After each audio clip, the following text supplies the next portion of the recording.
here, and I'm just gonna talk really quickly about how to find where you need to stand relative to your anchor point of your resistance band so that you get the best benefit from your resistance exercises.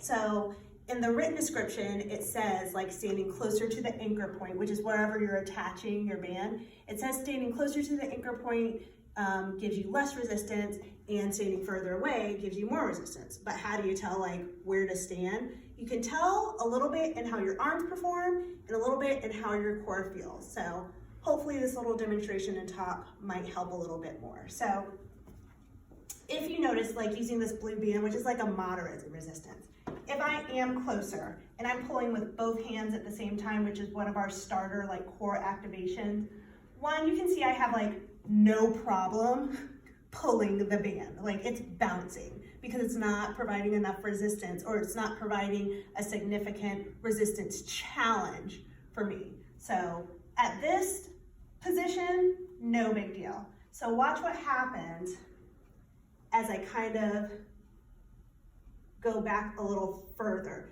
Two things, the bounce kind of calms down a little bit, you get a little less bounce, and you start to see, if you look closely, a little bit more like kickback spring, because it's starting to get a little bit more harder for me to control because there's more resistance. If I step back even further and I try to go quickly, that lock right there, that's where my resistance is probably optimal, where I need to be doing my exercises.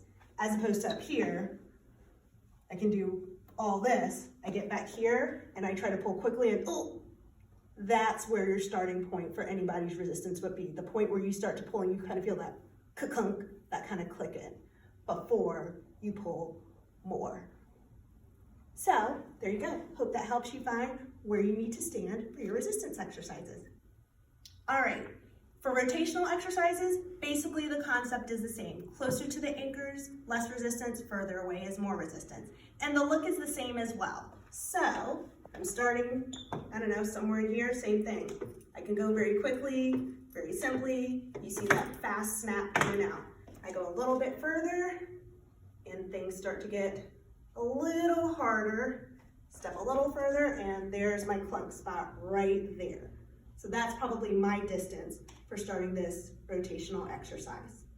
So it's the same principle for whether you're standing forward and facing and doing trunk stabilization exercises. Same way to find your resistance standing point for rotational exercises as well.